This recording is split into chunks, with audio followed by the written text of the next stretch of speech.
sino por omitir o extralimitarse. Y el artículo 90 es el que trae la responsabilidad del Estado. Entonces, cuando veamos derecho administrativo, vamos a mirar eso.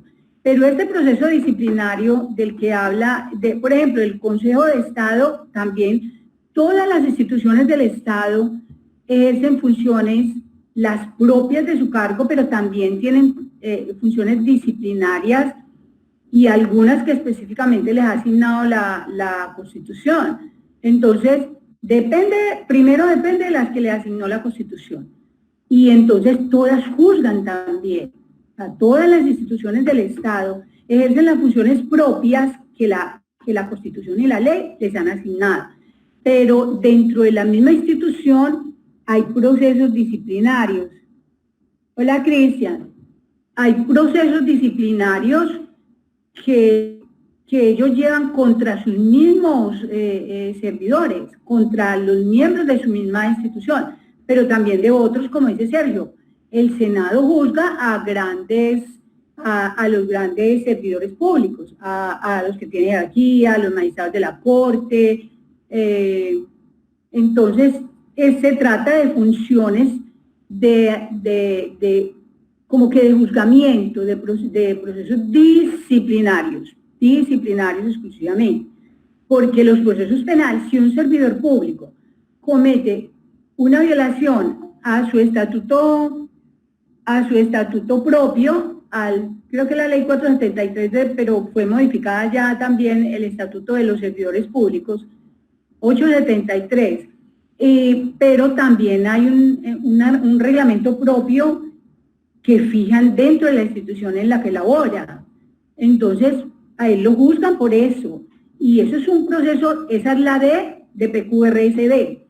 Pero las denuncias, si el servidor público, aparte de violar su reglamento, aparte de violar las obligaciones propias de su cargo, comete un delito, entonces ya no es la fiscalía, ya no es la institución la que lo va a juzgar, sino la fiscalía, por ejemplo, o si violó derechos humanos, pues también la procuraduría, que es la que lleva el proceso disciplinario contra los servidores públicos.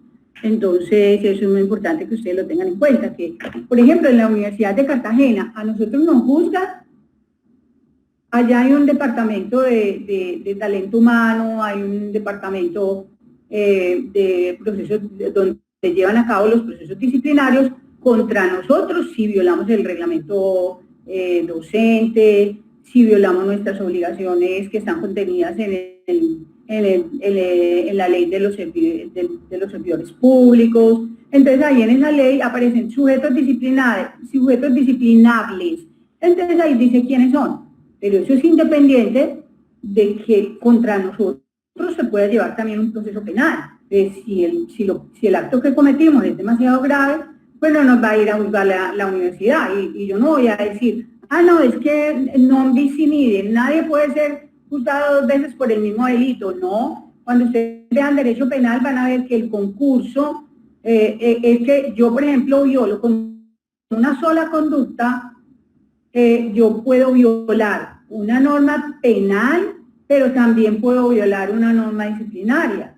Entonces, lo más leve, me lo va a investigar la institución en la que laboro. Pero si definitivamente esa actuación mía o esa omisión mía desbordó lo estipulado en los reglamentos disciplinarios, entonces la institución dice, no, es que eso ya choca es con un delito, eso ya no tiene nada que ver con un proceso disciplinario, sino que ya denunciémosla en la fiscalía.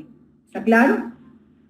Pasa lo mismo que con los abogados. Miren lo que pasa, por ejemplo, con un abogado, que es muy, muy bien, porque ustedes miran que cualquier pregunta de derecho lo lleva a uno como a analizar un mundo de cosas, que yo sé que ustedes están muy chiquitos todavía, pero son muy inquietos y muy inteligentes, muy sagaces. Entonces, yo creo que ustedes ya están preparados para aprender muchas cosas, y esta asignatura es un poquito amplia. Entonces, esta asignatura es de derecho procesal, entonces, por supuesto que aquí tenemos que ver todas las ramas en donde se puede conciliar y no. Entonces, por supuesto que aquí tenemos que ver muchos asuntos que usted dice, pero es que eso es de administrativo, porque eso es de laboral, pero eso es de derecho civil, es de comercial, es de derecho agrario, es de derecho minero, es de derechos humanos. Es que esa es la materia de nosotros, esa es la asignatura de nosotros. Entonces, quedó claro que lo que dice Sergio, en la Constitución, el artículo 116, que es de lo que estamos hablando hoy, de lo que íbamos a hablar hoy, dice quién administra justicia. Entonces, ahí mismo en la Constitución dice, vea, le concedo esta facultad de administrar justicia a tales, a los servidores públicos. Entonces ustedes miran que, por ejemplo, las superintendencias ejercen funciones jurisdiccionales. Entonces, jueces no eran ellos no eran jueces antes de la Constitución de 1991, pero ya hay jueces administrativos, pero no ojo, no jueces administrativos, no, lo dije mal, no hay jueces, hay instituciones, hay dependencias administrativas que llevan a cabo procesos jurisdiccionales, o sea, son como jueces. Otra cosa es la justicia, la justicia tradicional, que es lo que vamos a mirar hoy. ¿Quedó claro ese tema, Sergio? ¿O lo que hice fue... Hola, Chelsea. Sí, doctora, yo lo entendí. Esa pregunta fue porque en procesal que yo adelanté la materia. Muy bien, qué rico. Yo con el profesor me estaba explicando muchas cosas de esas y tenía una duda. Y pues yo voy a aprovechar hoy en la clase de hoy para preguntarle. Muy bien. Ustedes miran cómo se van como adelantando ahí como a temas. Dele, ¿quién? Cristian, ¿quién va a preguntar? Yo, doctora, tengo una pregunta. Juan Camilo. Camilo, es que ya no me aparece, a ver. Que ahora sí me aparecía, pero ahora no me aparece porque como somos tantos, entonces no me aparece el loguito donde aparece quién va a preguntar. Dele. Entonces, dele, Camilo. Yo leyendo la 1123 de 2007. Sí, qué bien, muy bien. Leí, voy a hablar del artículo. El artículo dice, el numeral del artículo dice, prevenir litigios innecesarios, inocuos o fraudulentos. Muy bien. Y facilitar mecanismos de solución alternativa de conflicto. Muy bien. O sea, esto es un deber del abogado. Del abogado, muy bien. Y entonces, si no lo llevamos a cabo, un proceso disciplinario. Dele. Esa era mi duda. Pero, o sea, esta obligación supongo que es necesaria cuando la conciliación es prerequisito para iniciar el proceso ante el juez, ¿no? ¿O me equivoco? No, Camilo. Lo que o puede ser en otros procesos donde no sea obligatorio. Muy bien, no necesariamente, Camilo. ¿Por qué? Porque es que lo que le dice la ley 1123 a los abogados es, actúe como un buen ser humano, como lo que usted es, como un buen ser humano, y enseguida actúe como abogado, aplicando esos valores y esos principios que usted tiene como ser humano, y trate de lograr que las partes, si el asunto se puede conciliar, porque en la clase pasada vimos que asuntos pudieran no ser conciliables, salvo la indemnización, porque vimos que se puede conciliar todo lo que tiene contenido patrimonial, o sea, todas las indemnizaciones, en materia penal, en materia de derechos humanos, todas las indemnizaciones se puede conciliar, todas. Los derechos no, pero las conciliaciones que tienen contenido patrimonial, de hecho una condena en un proceso de derechos humanos se puede conciliar, por ejemplo en el pago.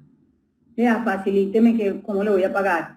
Vea, yo le quiero pagar tantos millones así y yo le quiero dar unas tierras de tal cosa y se las doy en dación de pago. Eso es posible, pero es cuando ya se tiene la condena.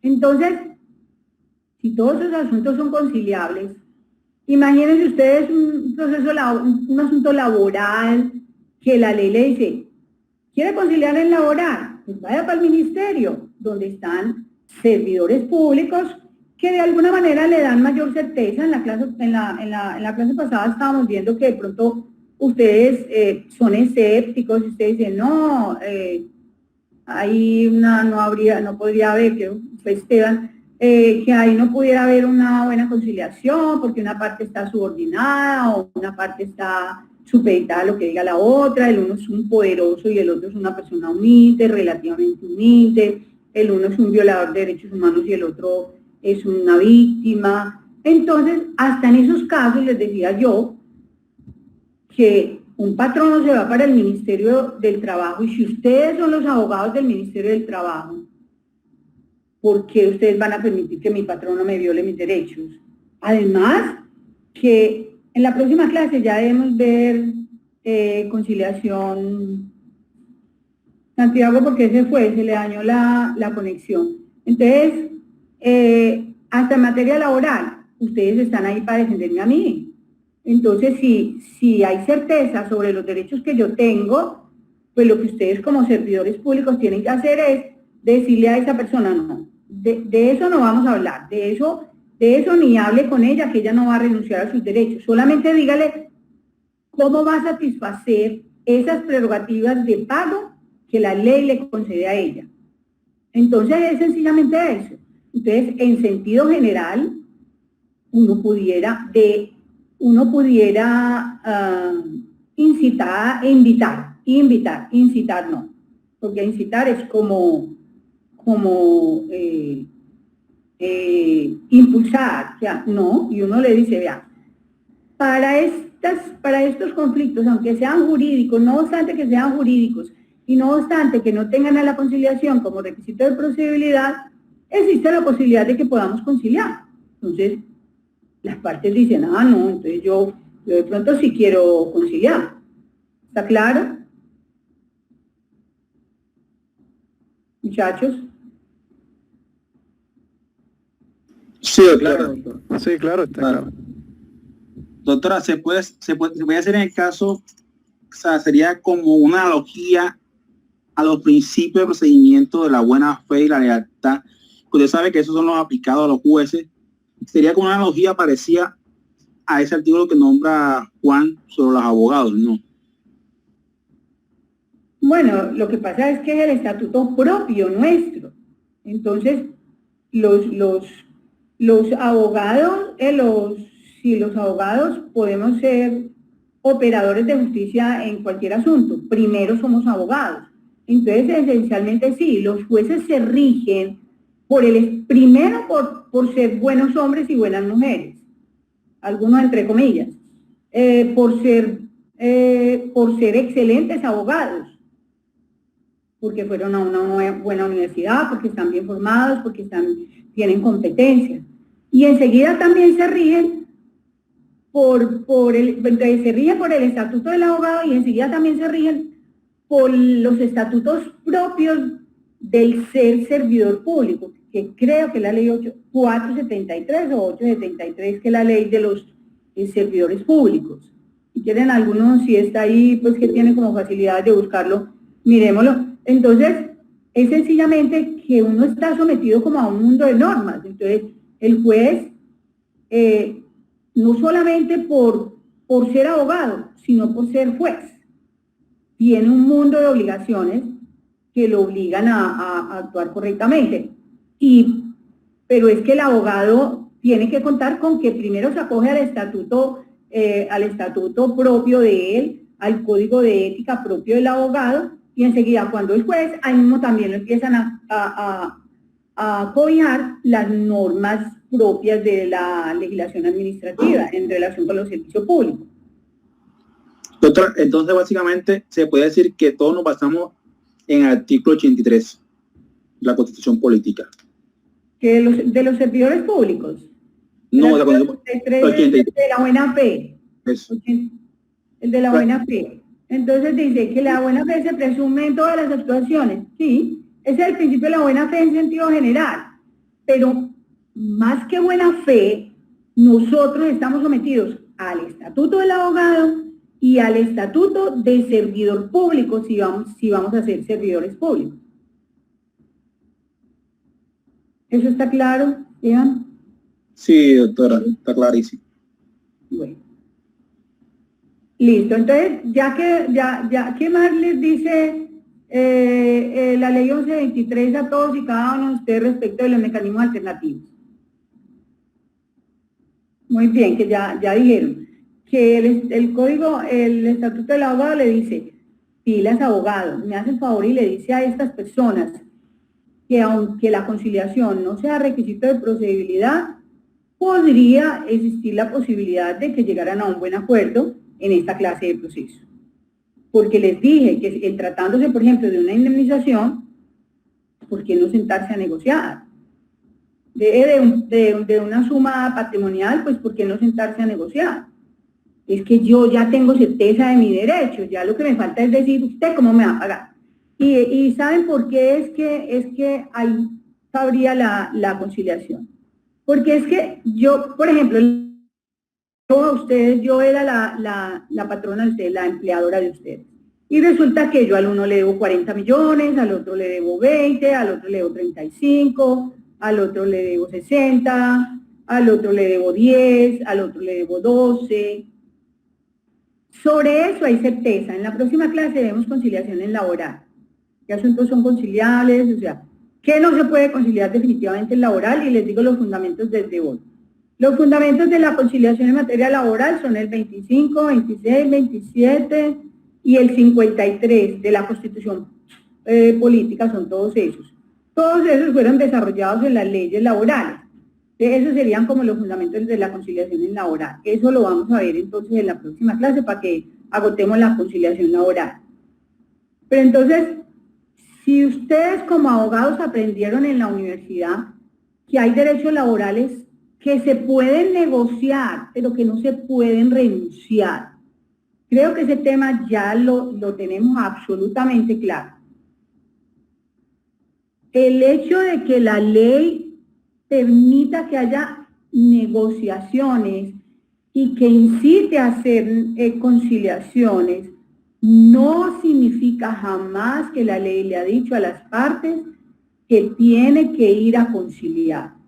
Tiene que ir a la audiencia, pero no tiene que conciliar, no tiene que transigir, no tiene que renunciar.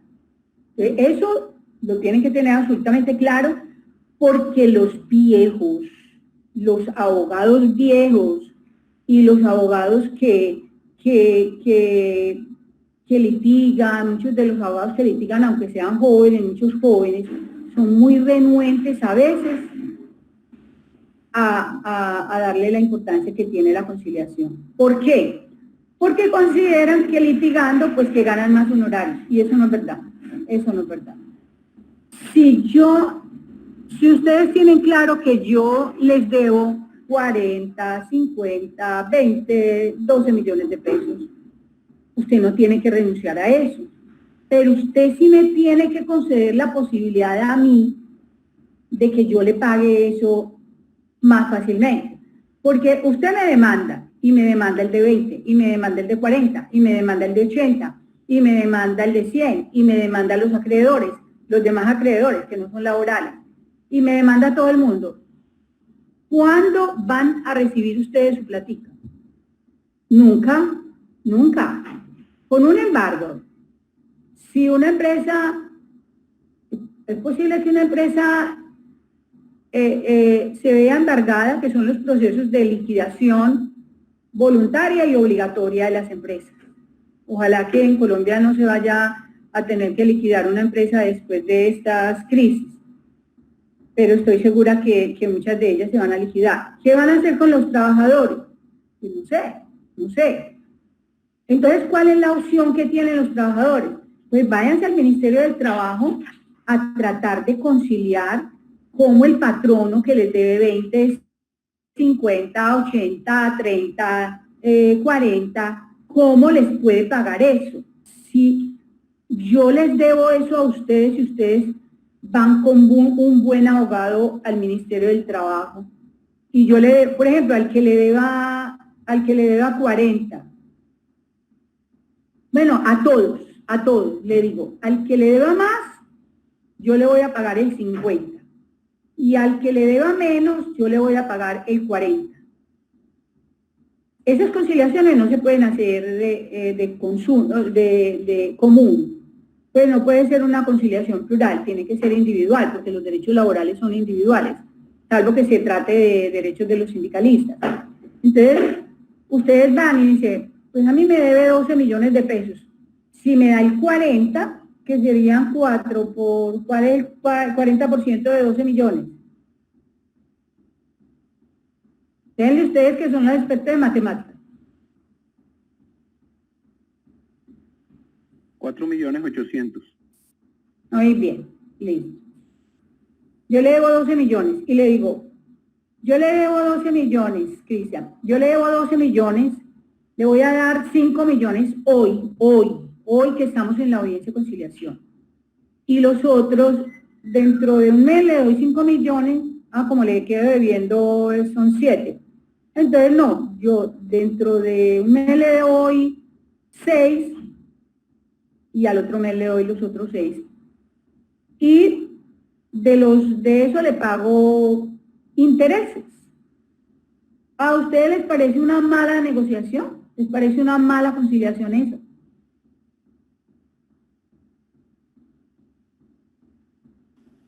Pues no, mientras todo esté por escrito, no sea verbal. No, es que no puede ser verbal. Todas, absolutamente todas. Muy bien, no puede ser verbal. Todas las conciliaciones, de hecho esas son las obligaciones del conciliador, ya se las digo de una vez, hagamos como un paréntesis. Obligaciones del conciliador. Citar primero, determinar si es competente o no para conocer de esa conciliación. Es como un juez. Dice, yo no sé de civil, yo no sé de comercial, yo no sé de laboral, o yo sí sé de eso. Así que yo sí soy competente para conocer de esa conciliación. Entonces la voy a hacer. Entonces dice, yo sí voy a hacer la conciliación, yo sí conozco de eso, me voy a preparar. Y hace una agenda que yo les mandé por ahí en las diapositivas, cuáles son los elementos de una agenda de negociación, o sea, de la agenda del negociador. Entonces, la primera obligación del conciliador fue leer si él es competente, si el asunto es conciliable o no, si él tiene habilidades y eso, destrezas para llevar a cabo esa conciliación, y hacer su agenda. ¿Sí? Determina si el asunto es conciliable. Enseguida determina si él tiene competencias, habilidades para eso. Enseguida hace su agenda. Enseguida cita a las partes a la audiencia de conciliación. Enseguida va a la audiencia y pone las reglas de la audiencia de conciliación. Dice, vea, usted puede ser muy poderoso, usted puede ser muy patrono, usted puede ser muy empleador, usted puede ser muy empresario, usted puede ser muy vendedor, suministrar muchos productos, usted puede ser una empresa que presta servicio, lo que sea, usted puede ser muy poderoso, pero aquí ustedes dos son iguales. Y yo tengo la obligación de ser neutral y de ser imparcial. Así que yo ni me voy a poner del lado del menos poderoso, porque no puedo, porque tengo que conservar mi neutralidad. Y yo les dije que eso en principio era como un poquito difícil, pero que uno lo disimulaba muy bien. Entonces, me tengo que... Y entonces pone las reglas. Y dice, usted aquí no puede venir a hablar, usted, señores abogados, ustedes, señores abogados, no pueden venir a hablar. Aquí dijimos que en la clase pasada que el conciliador es responsable del proceso y las partes El contrato. del arreglo. Muy bien, del arreglo. Porque es posible que lo que se haga no sea un contrato, sino del arreglo. Entonces, ustedes ponen esas reglas. Señores abogados, si usted quiere hablar con su cliente, pues yo puedo parar un ratico la audiencia, pero no puede usted, señor abogado, ustedes, señores abogados, no pueden hablar en la audiencia, salvo que la parte no sea capaz de manifestar lo que ella podría decir tranquilamente. Porque es que nosotros somos los que empoderamos a las partes para ir a una audiencia de conciliación. Vamos con ellos, pues, para acompañarlos, para que se sientan más tranquilos, pero si uno los prepara bien, ellos pudieran ir tranquilos porque no es obligación ir con abogado a las audiencias de conciliación, salvo en administrativo. Entonces, De hecho, en administrativo quienes van son los abogados. Entonces, listo, ya puso la regla. Enseguida, obligaciones. Pues, oír a las partes, darle la palabra, hacer que se reconozcan, hacer que se acate el principio de la alteridad, determinar ahí cuáles son los términos del arreglo y hacer el acta. Hacer el acta. Una de las principales obligaciones del conciliador es hacer el acta y no es cualquier acta. ¿Cómo debe ser el acta? Que ya lo vimos. ¿Cómo? Con la firma. Sí, pero ¿qué debe tener el acta relacionado con la obligación? Si las partes, como es un acta, entonces ahí lo que hubo fue un acuerdo. Entonces díganme qué requisitos debe tener esa acta. Los derechos que se transaron, los derechos que se acordaron, ¿no? Por eso, y entonces, la obligación, ¿cómo debe ser? Las obligaciones que ustedes como abogados van a consignar en el acta, ¿son qué clase de obligaciones? Me hacen el favor y contestan que ya todos ustedes saben eso. A ver. Esas ¿Qué clase de obligaciones obligaciones? deben prestar mérito ejecutivo. Muy bien. Entonces, ¿qué clase de obligaciones son si prestan mérito ejecutivo? Cristian. Sí, Son obligaciones. ¿Obligaciones? Declarada. ¿Obligaciones qué? Obligaciones civiles. No, porque pueden ser laborales, comerciales, administrativos, administrativas. ¿Con efecto de cosa juzgada? No, esos son efectos del acta. Las obligaciones, ¿cómo deben ser? Si, por ejemplo, yo les debo a ustedes 30 millones de pesos, ¿cómo redactan ustedes eso? ¿Qué clase cómo es esa obligación de que yo les tengo que pagar Comercial. 30 millones de pesos? ¿Qué les dije en la clase pasada? Contractual. ¿Qué les dije en la clase pasada? De valores, ¿no? De valores. ¿Valores cómo así? Profesora, un título ejecutivo. Muy bien, pero ¿y entonces cuáles son las características que tiene la obligación? Pues que esté escrito y que sea claro, exigible, Muy bien, dele. Que sea clara. el de un deudor o de su causante Muy bien, muy bien. Talía. contra él. Clara, expresa y exigible. Muy bien, clara, expresa. La obligación contenida en el acta debe ser clara. Sigan, expresa. Y exigible. Exigible, y que proviene no puede de un parar deudor ahí. o su causante. Que provenga, muy bien, siga. Que De provenga su deudor o su causante y Que constituye provenga del plena deudor de su prueba causante. sobre y- ese deudor. ¿Y que qué? constituye una prueba contra Constituye plena Muy prueba bien. contra ese deudor. Muy bien. Son 5, no se les pueden olvidar. Porque para que el acta preste mérito ejecutivo, lo que significa que es que si yo no cumplo con pagarles lo que les debo, pues sencillamente la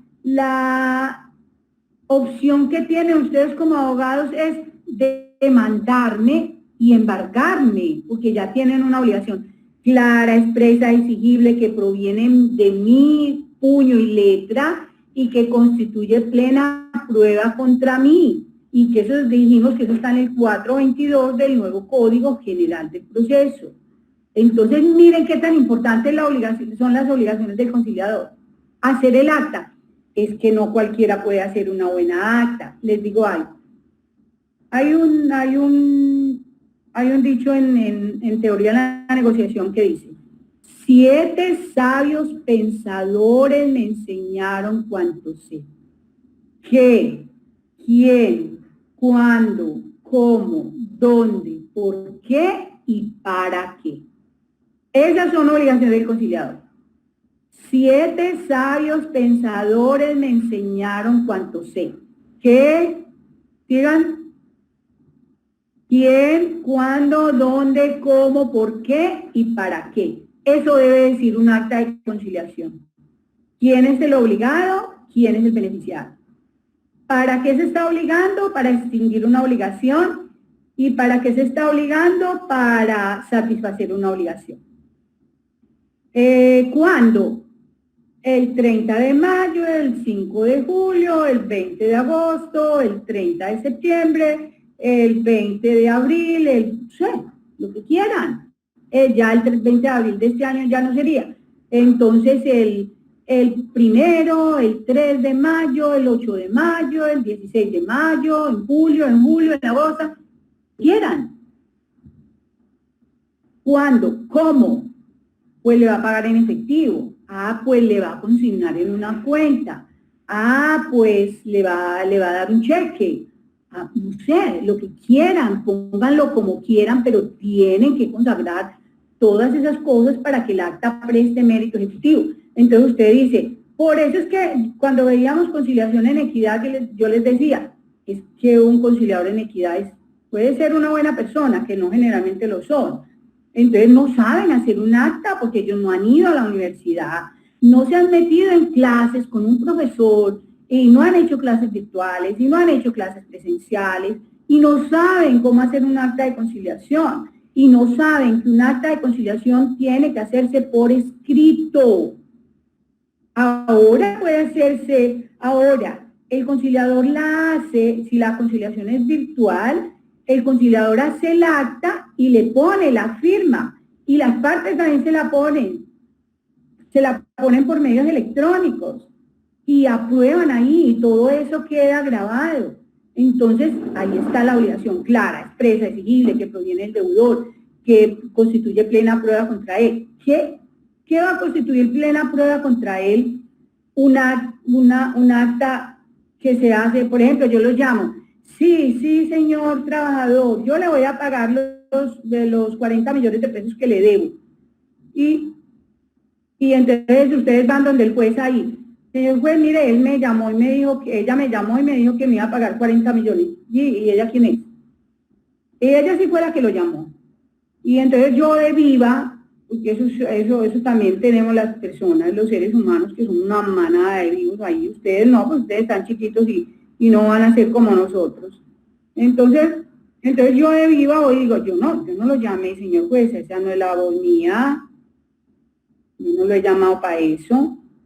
Entonces, ¿qué va a constituir título ejecutivo eso? ¿Una declaración verbal? No, para nada. Otra cosa es que ustedes puedan probar que desde mi del computador, que desde mi dirección, desde mi dirección yo les mandé una propuesta y ustedes la aceptaron. Entonces ahí sí, el juez dice, usted le dijo que le iba a pagar sus 40 millones, más los gastos del proceso, más los honorarios del abogado, y que se lo iba a pagar el 30 de mayo, y que se lo iba a dar en 3 cuotas. Y yo digo, ay, no, yo no mandé eso. Ajá, lo mandaron de su correo y nombran a un experto, a un ingeniero, y el ingeniero dice, sí, señor, eso sí lo mandaron del correo de Nadia Mejía. ¿Cómo vamos a decir que eso no es un título? Entonces, pero tiene que ser clara, expresa, exigible, y jamás se les puede olvidar eso, me hacen el favor. Ya en la clase pasada creo que ya quedó definido cuando se trata de un título ejecutivo para iniciar proceso ejecutivo en vez de iniciar un proceso declarativo u ordinario. Así que, a propósito de la pregunta del acta, pues es que no pueden haber actas verbales, no pueden haber actas orales, no pueden haber actas por otro medio, una grabación, no pueden, no podemos. Los abogados no podemos hacer eso. Entonces, el abogado en una audiencia que es virtual puede decir, pues como la tiene grabada, y él transcribe todo eso en el acta.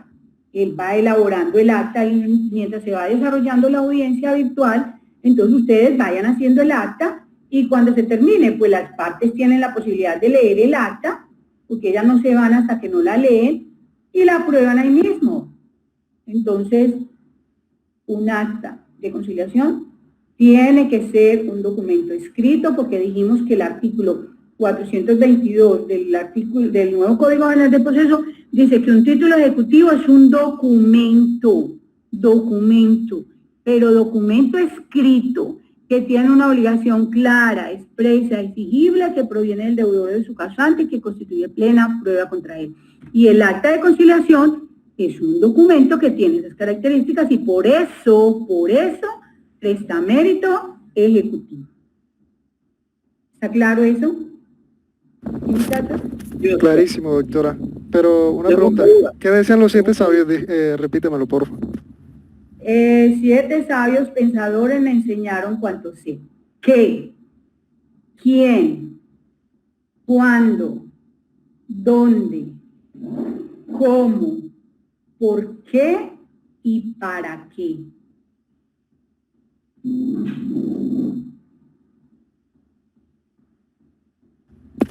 Listo, doctora, muchas gracias. Bueno, de nada. Entonces sigamos.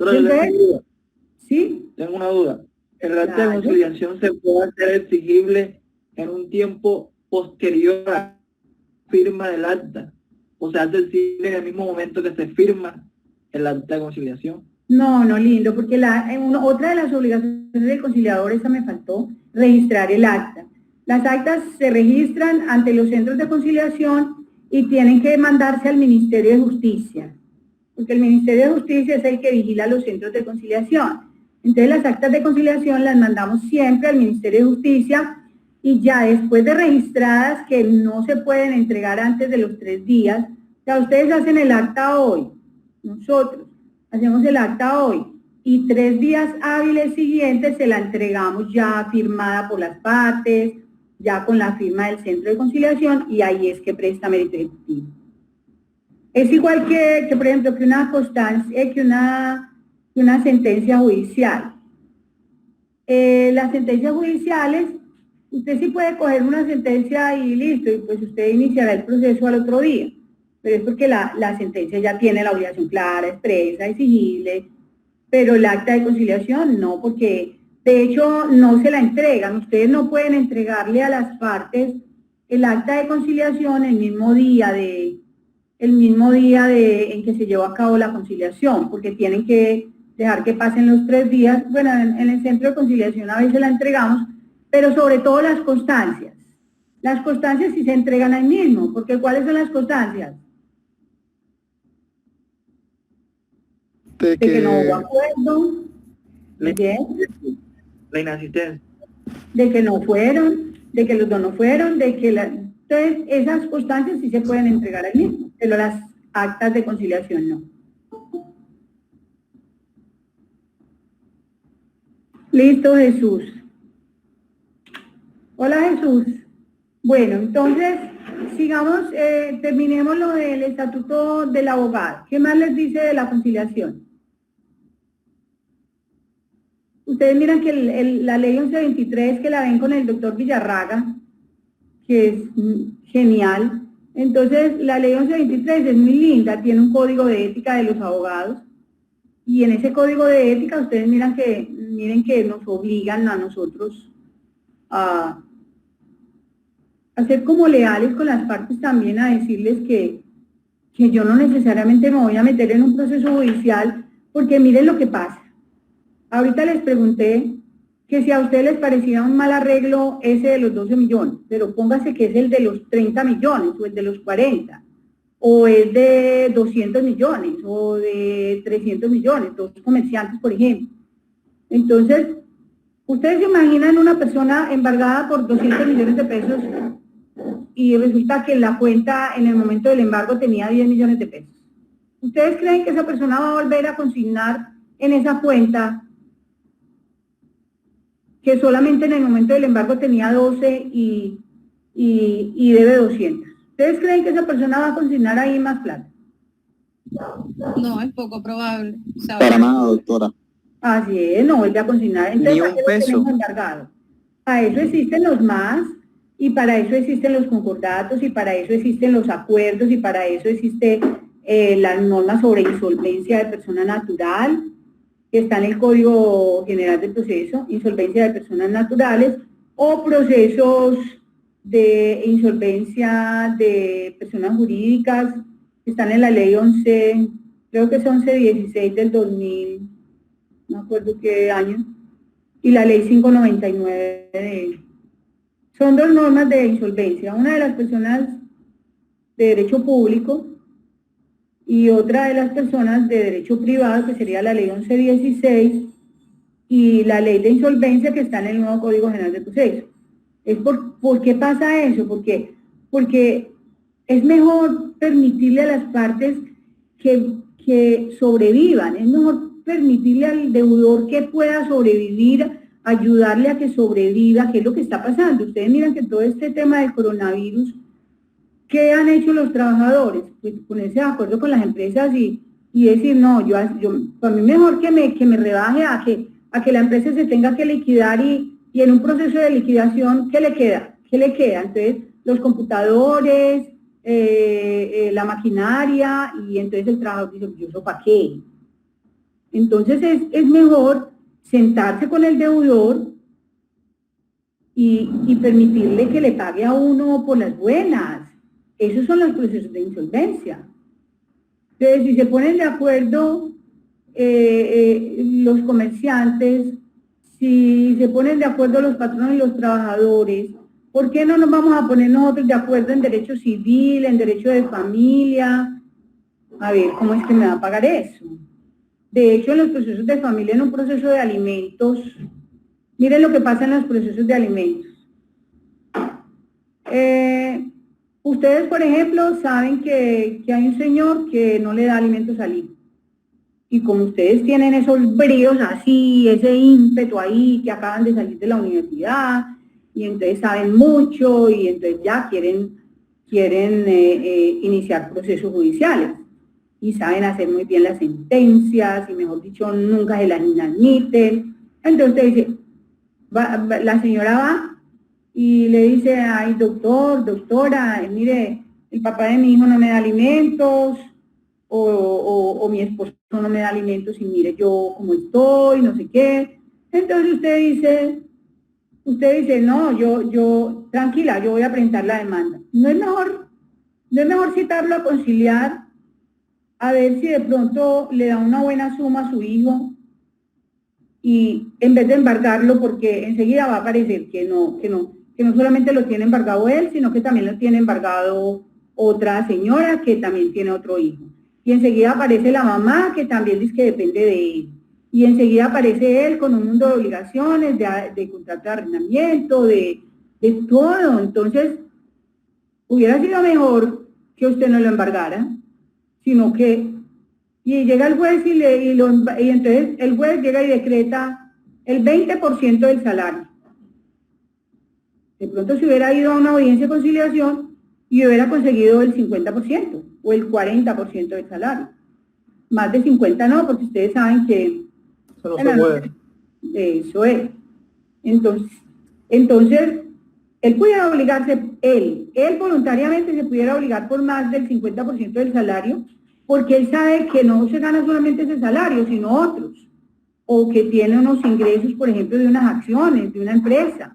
Entonces él se pudiera, pero el juez no lo va a poder embargar nunca por más de eso, por más del 50%, y generalmente no lo embargan por el 50%. Y entonces no lo embargan por el 50%. Y enseguida aparece la mamá, y enseguida aparecen otros hijos, y enseguida aparece un hermano discapacitado. Y entonces, ¿para qué? A ver, lo embargamos, y resulta que nunca la pobre señora va a recibir nada, porque el juez llega y dice, pues es que él solamente le puede dar el 15%, porque hay tanta gente ahí. Como dice mi mamá, tanto limonero pierde la limosna. Entonces, ¿de qué nos sirvió desgastarnos en un proceso en vez de permitirle a él que voluntariamente, si ya ustedes ven que en la audiencia de conciliación él se muestra renuente y enojado y bravo con la esposa porque lo demanda, pues ahí sí, vayan, embárguenlo y miren a ver cómo le pueden embargar no solamente el salario, sino el carro, y de pronto si tiene una casa, embárguensela también, apartamento, pero antes de eso traten de hacer las cosas por las buenas, porque ustedes saben que la gente cuando la embargan se pone furiosa, aunque saben que deben, se ponen furiosos, entonces ahí sí, bueno, ahora se va a fregar. Hay muchos embargados que se hacen después de la empresa para no darle alimentos a los hijos. Entonces, ¿de qué nos sirvió a nosotros presentar un excelente proceso? Si antes por lo menos le daba algo y ahora no le da nada, porque se hizo echar de la empresa o se retiró de la empresa para no darle alimentos a los hijos. Ustedes saben que los seres humanos somos muy vengativos y todo eso. Entonces, tratemos de lograr, como buenos abogados, que las partes, si pueden, se pongan de acuerdo.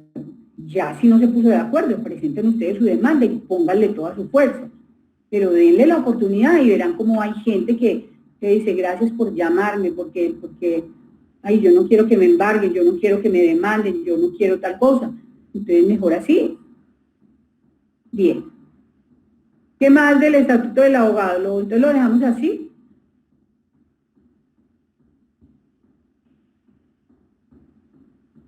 Cristian quiere decir algo.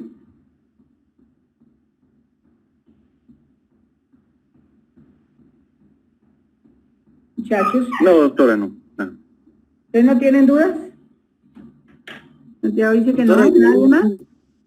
Yo vi un ¿No tiene? concepto en la ley 1123. Muy bien. Cargada de publicidad. Muy bien, Cristian, dele. ¿Sí? Publicidad laudatoria. ¿De qué trata ese concepto? Me gustaría saber. ¿El qué? ¿Cómo dice? Publicidad laudatoria. Publicidad laudatoria. En la clase pasada hablamos de un término que se llama laudo, ¿se acuerdan? Sí, más o menos me acuerdo. ¿Y qué es un laudo? Es como- en el conocer el arbitraje. Un laudo. Es la decisión, muy bien, muy bien. Es la decisión que toma un árbitro o 3 árbitros. Pero publicidad laudatoria, sí. ¿Alguien va a hablar? No, doctora. Ah, listo. Publicidad laudatoria es que yo llegue y saco un aviso en el periódico. Me llamo Nadia Mejía. Soy abogada de la Universidad de Cartagena. Tengo no sé qué y no sé qué estos atributos y soy excelente abogada en materia civil y en materia comercial y no sé qué. O sea, echarse como flores él mismo. Eso es publicidad laudatoria. O yo les pago a ustedes y le digo yo le doy y saque un avisito en el periódico o saque un avisito en televisión y diga que a usted le consta que Nadia Mejía es la berraquera, mejor dicho, que esa es la mejor abogada del país. Eso está prohibido, porque la publicidad de uno, yo no sé si ustedes vieron en Derecho Constitucional el honor y la honra. ¿Lo vieron? Sí, doctora. Honor es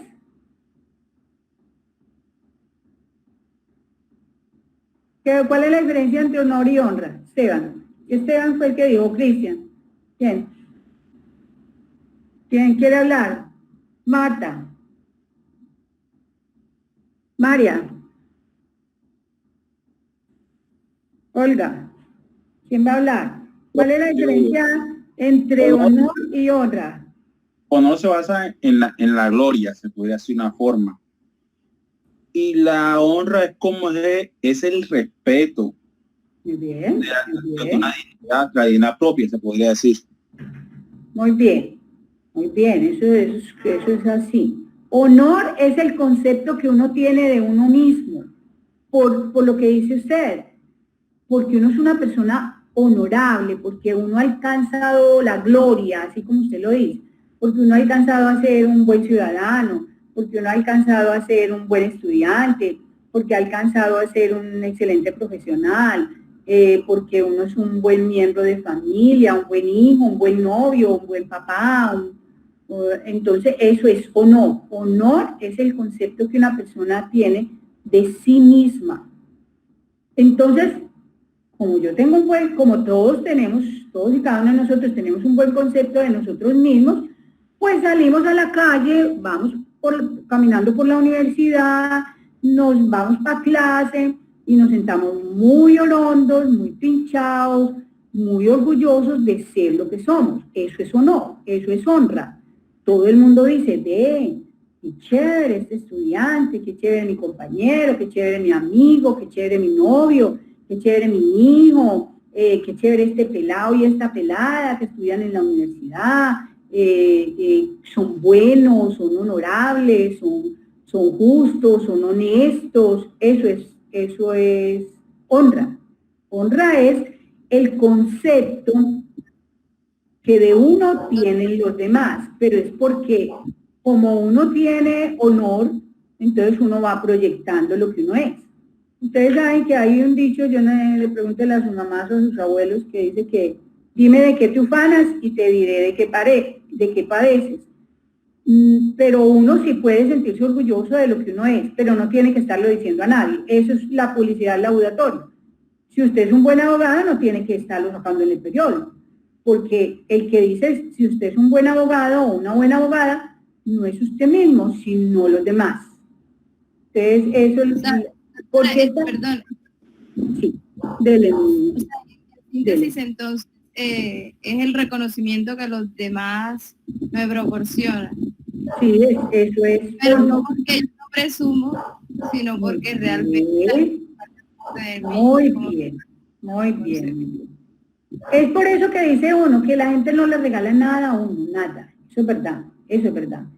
Si la gente, nosotros ojalá hubiéramos tenido pues como más tiempo de ver, porque a mí me gusta hacer como unos talleres como de valores y de principios y hacer chistes y jugar un rato, pero ahora no vamos a tener.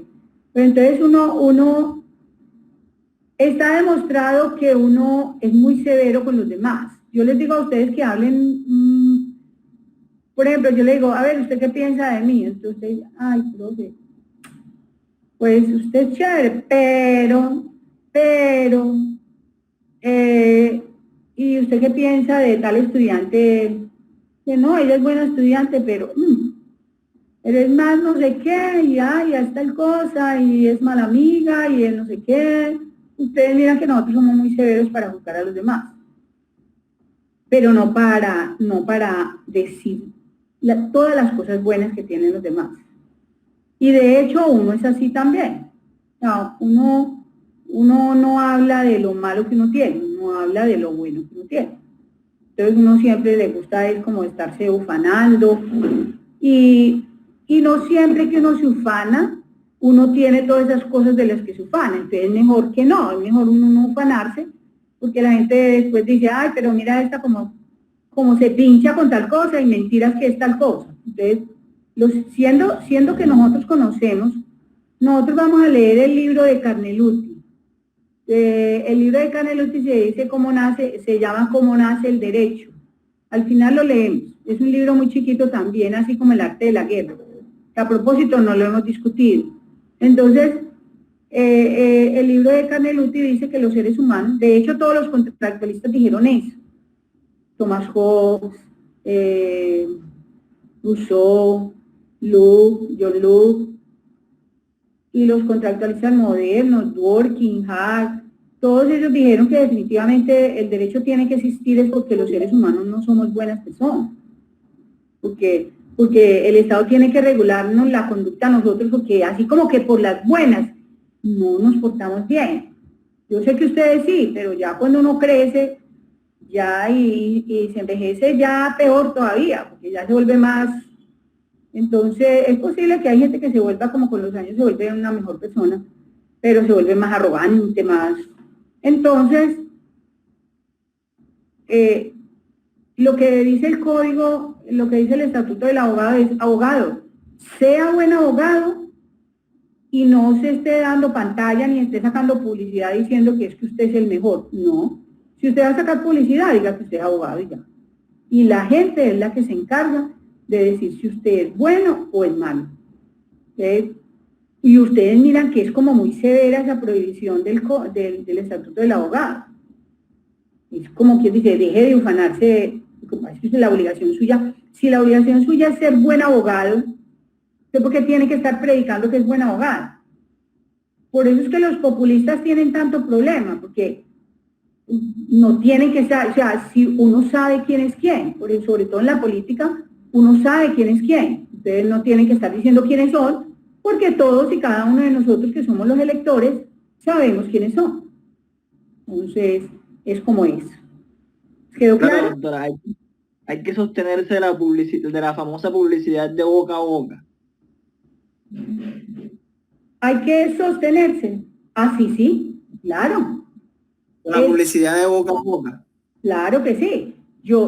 Si a mí me preguntan, ay, doctora Nadia, ¿por qué no me aconseja? Yo, de hecho, le mando procesos a mis estudiantes, que yo no litigo, sino pues como abogada del periódico, pero no litigo, no tengo oficina, pues ni nada, tengo mi oficina en el periódico.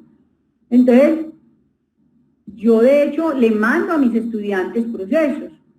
Yo sé que mis estudiantes están litigando, que tienen una oficina o que son buenos, y yo le mando, el estudiante nunca me ha dicho a mí, profe, mire, es que mire yo como soy de bueno, mire yo como soy de excelente. De hecho, yo ya sé quiénes de ustedes son buenos, ahí bien buenos aquí en estas clases. Nosotros apenas nos vimos que una o dos veces, y de hecho yo los siento aquí, porque los veo poquito, los siento aquí, yo ya sé quién es quién. Entonces, si a mí me preguntaran, y de ese grupo, y quién, digo, tal.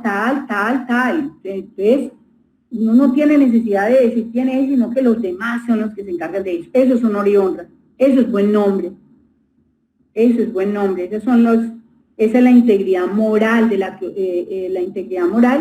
la que nos ha revestido la Constitución política y que se predica especialmente de los abogados, como para que no nos estemos dando pues como cepillo, como dicen ustedes. Listo. Muy bien. Entonces creo que terminamos la ley 1123. Ahí hay como 3, 4, 5 normas que hablan de la conciliación.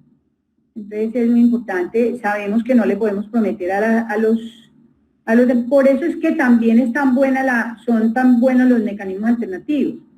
Porque si uno no le puede prometer a un cliente, que ustedes miran que en el estatuto dice que los abogados no le podemos prometer a la gente que vamos a ganar los procesos, porque no somos nosotros los que vamos a decidir.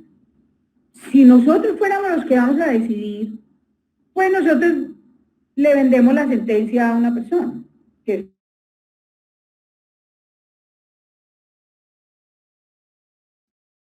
Pero es posible que el juez de arriba se la revoque, o que la Corte Suprema se la revoque, o que la Corte Constitucional, o que el Consejo de Estado. Entonces, eso uno puede, pero una sentencia se defiende sola. Ustedes están viendo seguramente teoría de la argumentación. Una sentencia se defiende con los argumentos, que es una de las mayores fortalezas que tenemos los abogados. Entonces, en última instancia, la integridad moral del abogado se fundamenta en eso. Usted es un buen hombre, usted es una buena pelada, usted es un buen litigante, usted es un profesional comprometido con los valores y los principios del derecho, y es un estudioso del derecho, y es honesto. Así que con eso se vende uno. Entonces, no tiene que prometer nada, porque usted puede ser un excelente abogado, pero como usted no es el que va a decidir, porque si es un proceso judicial, quien decide es el juez, es posible que usted haya tenido todos los argumentos del mundo y que el juez, y que a usted le toque ir a la Corte Suprema de Justicia o a la Corte Constitucional, o bueno, a la Corte Constitucional no a usted, sino que lo mandan. Entonces, mandan el proceso. Entonces usted no va, pero usted sí va, por ejemplo, al Consejo de Estado. Entonces usted va ya, y allá es que le conceden la razón a usted, pero antes usted se esforzó, usted le puso toda su integridad al proceso, usted aportó las pruebas, usted fue muy diligente, y resulta que el juez falló en contra suya porque le interesaba más favorecer a la otra parte. Entonces usted no le puede prometer a las partes que usted va a ganar su proceso.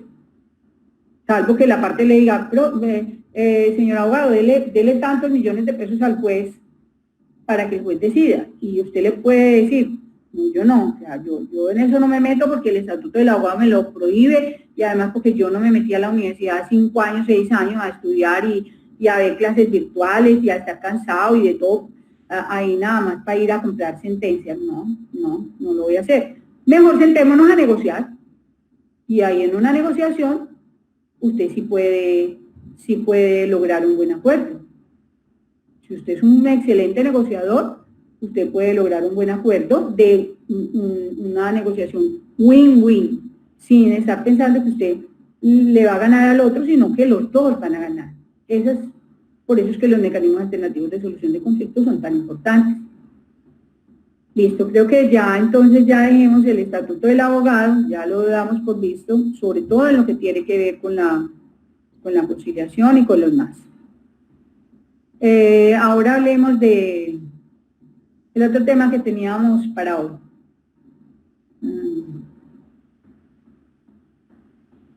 ¿Qué más teníamos para hoy?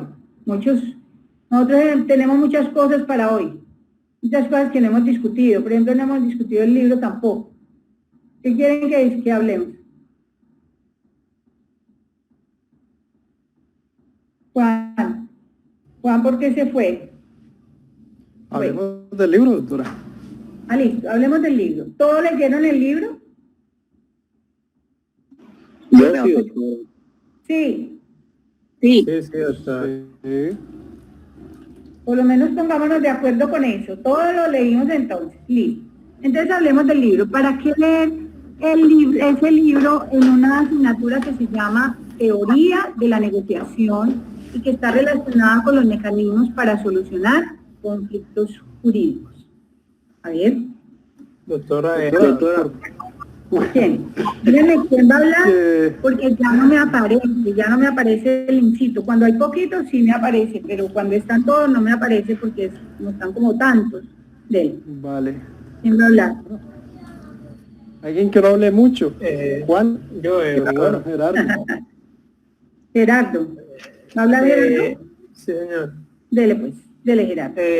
La similitud que yo puedo hacer de que usted manda el libro para una relación que se pueda ver es que en ese libro sean diferentes estrategias para poder abordar conflictos en la guerra. Entonces, la similitud que se le puede dar en las distintas estrategias que tú puedes tener en cuenta para poder abordar una conciliación.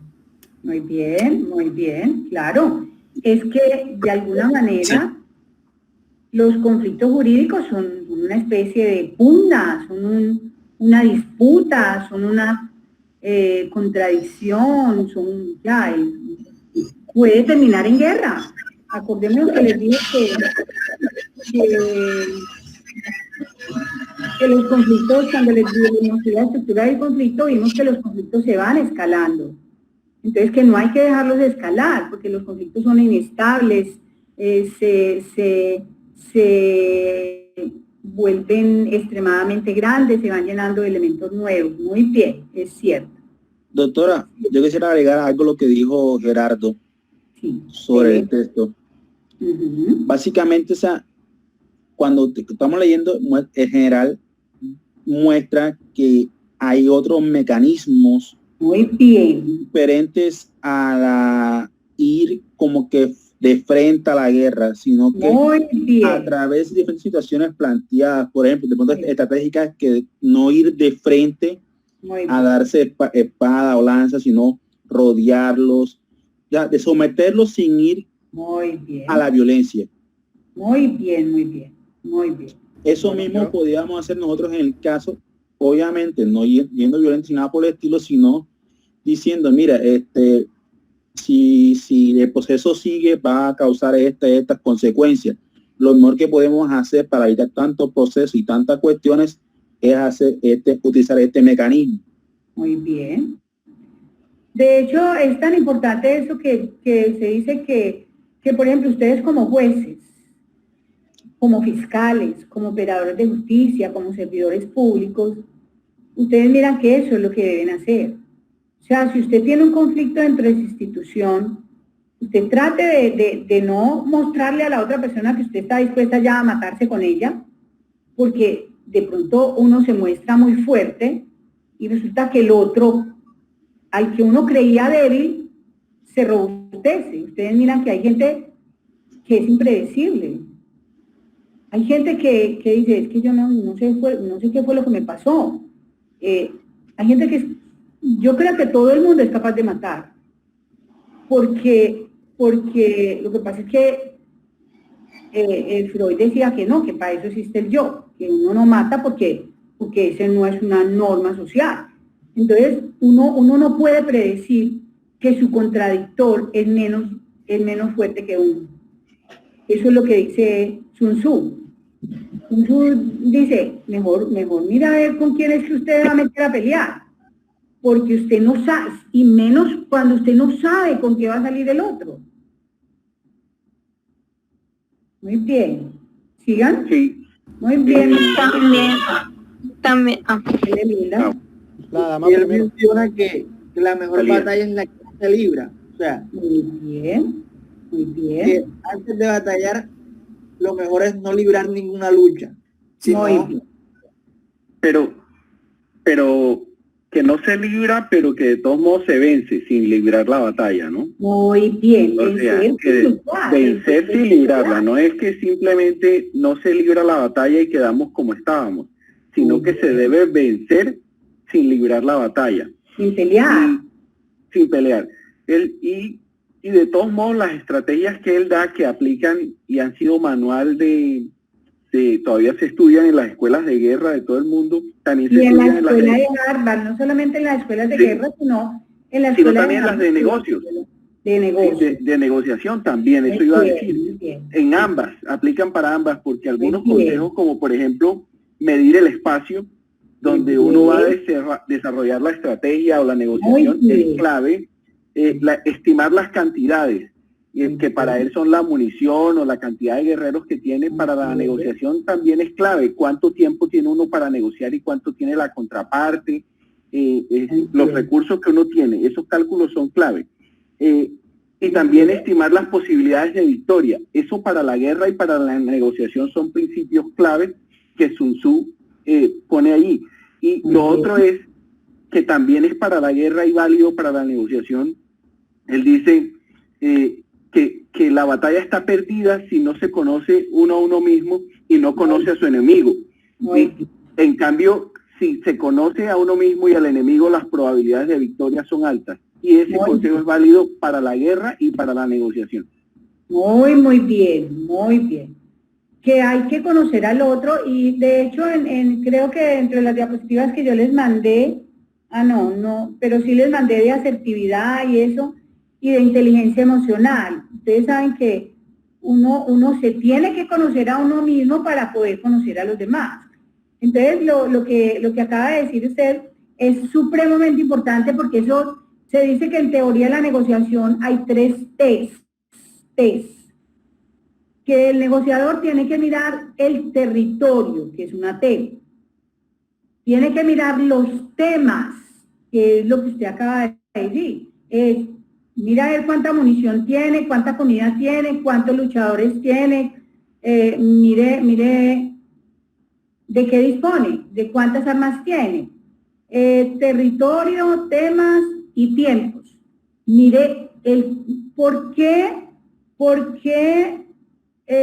los alemanes perdieron la Segunda Guerra Mundial, porque se metieron a un terreno que ellos no conocían, y se metieron a un terreno, ustedes miran que cuando ustedes se van a bañar, por ejemplo, van a un río, o van al mar, no solamente cuando se van a bañar, eso nos pasa a los más perezosos, pero entonces uno llega y mete el pie a ver si está fría el agua, y si se mete en un río o se mete en el mar, uno se mete y va tocando con el pie. Ustedes saben que los pies también son como una especie de manos. Entonces uno toca con el pie, ¡ay, fue puerta! Me chusé, no, por aquí no puedo caminar, no, aquí está hondo. Entonces esas son las 3 T's de una negociación. Usted debe conocer cuál es el territorio en el que usted va a negociar y cuál es el territorio de la contraparte, cuánto poder tiene la contraparte.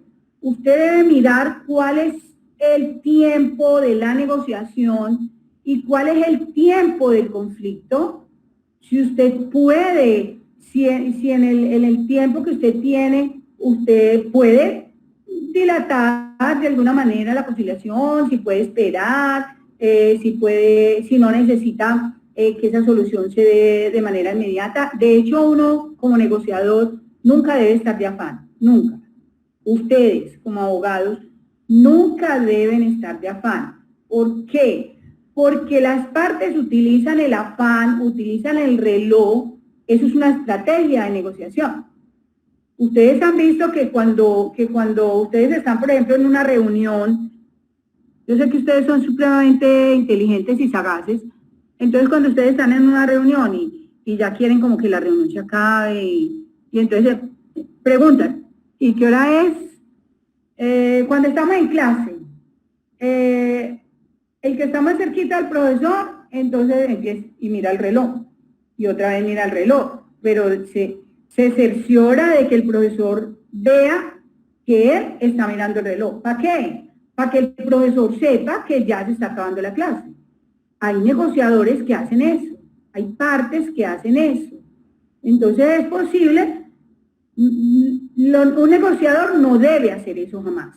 Las partes sí lo hacen, pero como el negociador sabe que es una estrategia, pues sencillamente si ustedes me ven a mí, ustedes son los negociadores, ustedes son los conciliadores, ustedes son los jueces, ustedes son árbitros, ustedes son amigables componedores, son jueces de paz. Si ustedes ven que me citaron, ustedes me citan a una audiencia de conciliación y yo llevo y mirando el reloj y dando palmaditas así en la mesa, como impaciente, entonces, ¿qué tienen que hacer ustedes? Pues díganme, señora, ¿usted está de afán? Entonces, sí, es que esto está demorando mucho, es que qué pereza, es que yo pensé que esto era más poquito tiempo, pero no, tranquila señora, si quiere posponemos la audiencia y entonces continuamos con ella otro día. Esa es una excelente estrategia que ustedes pueden utilizar para diezmar, para temperar la estrategia que yo estoy utilizando. Entonces, por eso es que el tiempo, el territorio, los temas son absolutamente trascendentales. Ustedes, a propósito de los temas, no pueden dejar que las partes empiecen a sacarse asuntos y cosas y empiecen a hablar de cosas que no tienen nada que ver con el asunto de la negociación. ¿Por qué? Porque se les va a pasar el tiempo, incluso empiezan a pelear. Por ejemplo, cuando ustedes vayan a una audiencia de conciliación en derecho de familia, eso sucede mucho en el derecho de familia. Ustedes van a una audiencia de divorcio, van a una audiencia de liquidación de sociedad conyugal, de visitas de menores, de alimentos. Entonces empiezan ellos a sacar, como decimos, pues todos los trapitos al sol. Entonces ella le dice, no, pero es que tú eres un cachón. Él dice, no, pero es que tú también, tú eres una desordenada, una negligente, que no te gustan los niños, que no te gusta, que no me atendías, que eres... No, te dicen de todo, de las cosas más espantosas. Por eso es que los derechos, por eso es que el Código de Familia prevé que los procesos de familia tienen una reserva de 20 años, Pero cuando uno quiere darse cuenta cómo vive una pareja, pues esté en una conciliación. Ustedes saben que esos son asuntos reservados, que uno no puede hablar de eso después con nadie. Entonces, el conciliador no puede estar diciendo, ay, pero es que esta pareja, no fueron a una audiencia y mejor dicho, se dieron de todo, para nada. Eso es reservado. Entonces, pero se dicen de todo. Pero usted no deje que ellos se insulten así, se saquen esas cosas, saquen a relucir esas cosas, porque ese no es el asunto de la negociación, ese no es el asunto de la conciliación. Entonces, por eso es que es tan importante el libro, para que ustedes determinen cómo para uno poder pelear, cómo para uno poder asumir el conocimiento de un proceso, cómo para uno poder ser un buen un buen negociador en un proceso judicial, extrajudicial, prejudicial, tiene que conocer todas esas dinámicas del conflicto y tiene que conocer las dinámicas de las partes y tiene que conocer tiene que saber de todos los presupuestos que le pudieran a ustedes lograr o un buen acuerdo o definitivamente que el acuerdo resulte frustrado porque usted no conocía esos asuntos. Muy bien, siga. Sigamos. Incluso en el libro, Sí. Bueno, dale. en el libro hay una parte donde hablan sobre eso acerca del tiempo, que hay que esperar el momento preciso y que aquel general que se deja llevar por la impaciencia automáticamente llevará a su ejército a perder. Y también se dice que cuando se presenten las oportunidades tienes dos opciones, o la tomas y la aprovechas, que sería ese momento justo. En este caso yo podría asociarlo con la conciliación, porque a veces es más conveniente para ambas partes aprovechar la conciliación cuando ambos están dispuestos que irse a juicio inmediatamente. Muy bien, muy bien, bravo. Eso de que el otro tenía ganas de conciliar o que se hubieran podido hablar, pero que usted dijo, yo voy a demandar de una vez. Y usted ve que fue un desacierto. Bien, sigamos. Doctora, perdón, a mí también, buenas tardes, me llamó la atención sobre todo desde el principio y de hecho me parece muy enriquecedor todo lo que mis compañeros han dicho y usted ha complementado, pero en principio el libro nos muestra, o sea, se puede inferir cómo la parte ontológica es clave, es decir, eso donde dice que me debo conocer muy bien a mí mismo y conocer a mi enemigo. ¿En qué sentido? En las garantías que esto nos va a proporcionar. Entonces, cómo todo obedece al conocimiento completo de mis cualidades y de mis desaciertos para minimizar el fracaso. Y hay una frase, digamos que buscando un poco de relación con el libro en torno a nuestra materia, hay muchas frases interesantes, pero hay una que me llamó poderosamente la atención que dice: porque obtener 100 victorias en 100 batallas no es el colmo de la habilidad. Someter al enemigo sin librar combate es el colmo de la habilidad. O sea, esa frase me parece muy... Que no está ganando nada. Muy bien. Me parece, sí, señora. Muy bien, qué lindo, bueno, muy bien. Es que ustedes, algunos lo leyeron supremamente bien. Además que toda la vida les va a servir.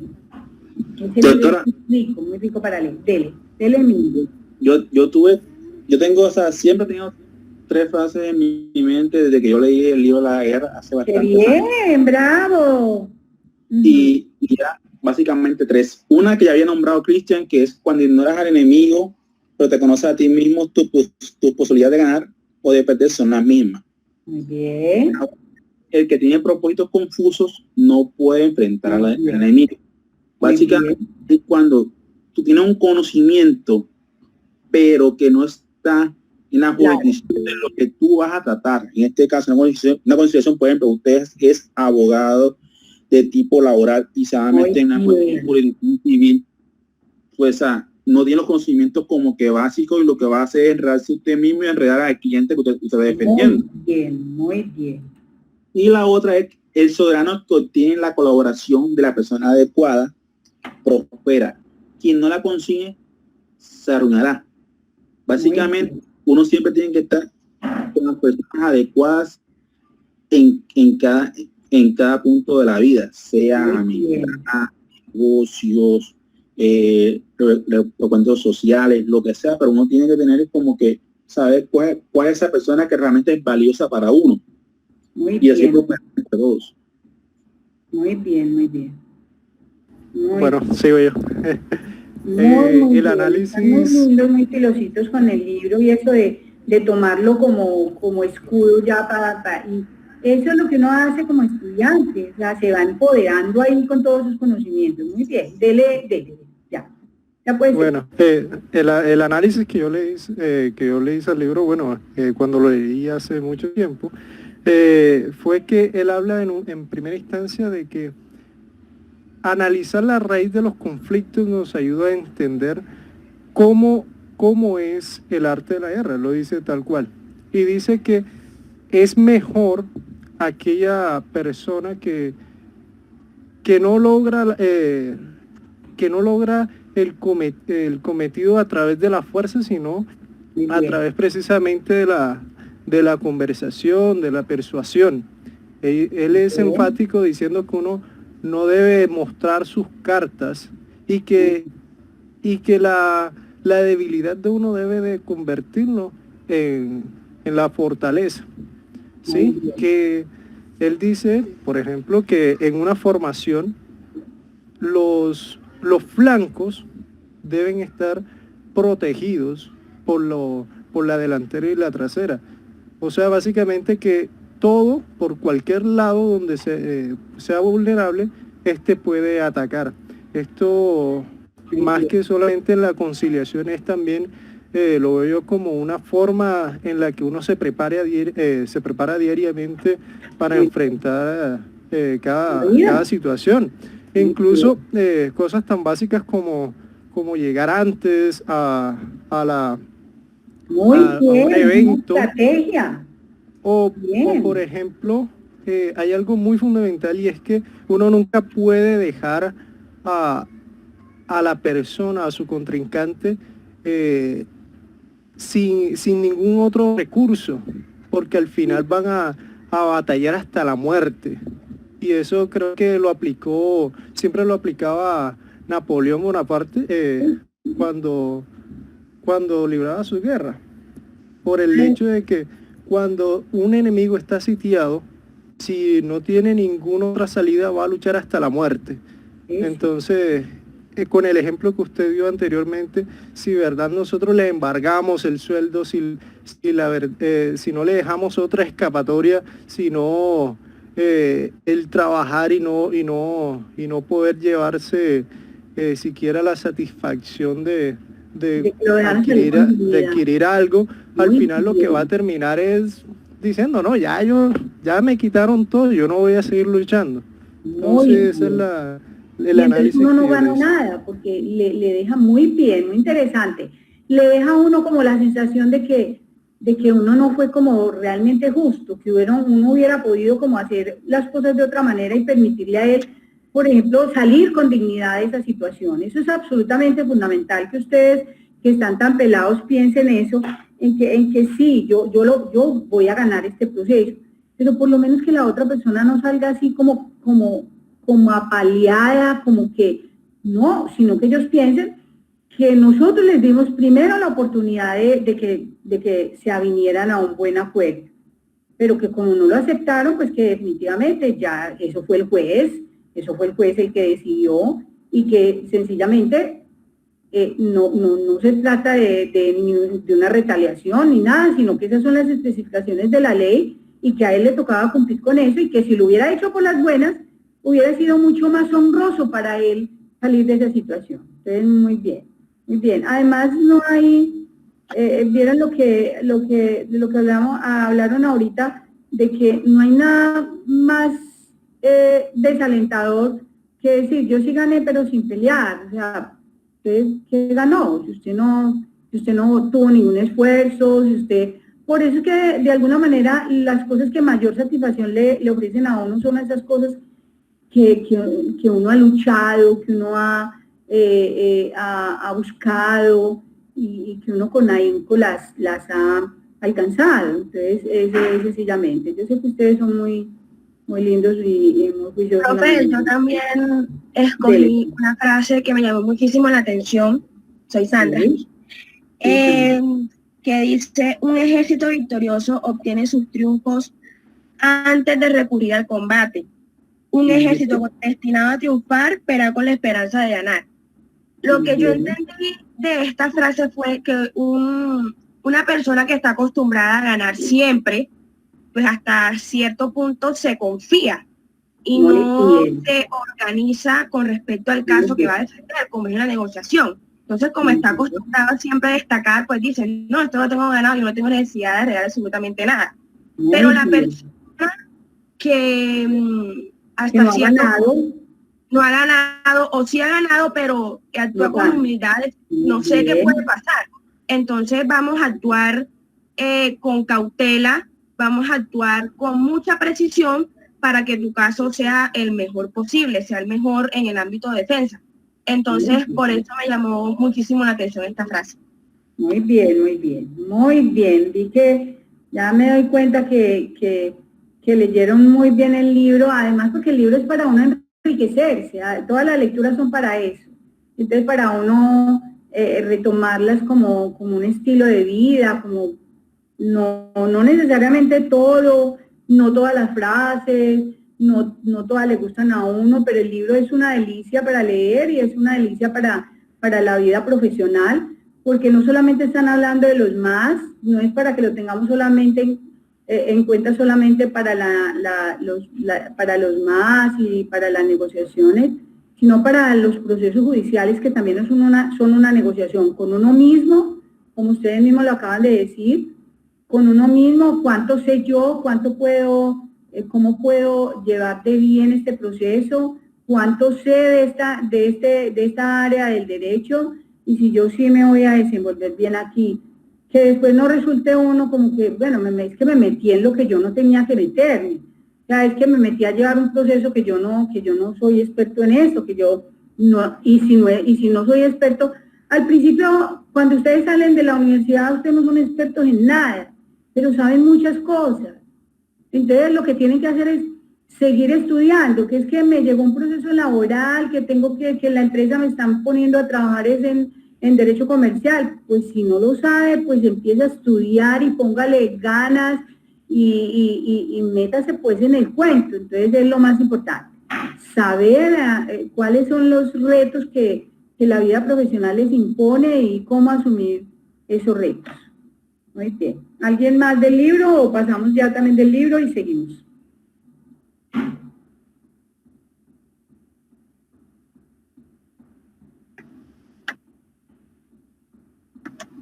Profe, ahorita a las 5:10 tenemos otra clase, entonces para que ya casi. se enteran. Ay, sí, ya casi. Entonces, bueno, entonces nos vemos en la próxima, no se les olvide que para la próxima clase entonces tenemos la conciliación en laboral, y si tienen dudas de lo que vimos hoy, pues del libro no, pero si tienen dudas de lo que vimos hoy, pues entonces lo vemos el próximo lunes a las 5, me dijeron que a las 5:30, creo. Brisa me dijo, ¿Brisa está acá todavía o se fue? Entonces, como a las 5:30 les parece el próximo lunes. La clase es a las 5, pero me dijeron que tienen como una clase antes y listo. ¿Está bien, muchachos? Yo no tengo problemas ahora, profe, no sé qué dicen mis compañeros. Bueno, entonces no, ¿A qué hora me repite, por favor? Ya a las 5:30, creo que Brisa me dijo, y a esa hora la empezamos el lunes. ¿Les parece? Me parece bien. Bueno. Profe, está bien. Bueno, niños, bueno. Entonces nos vemos en la próxima clase, les mando un abracito, cuídense mucho. Chao, profe. Muy lindos y muy pilosos, muy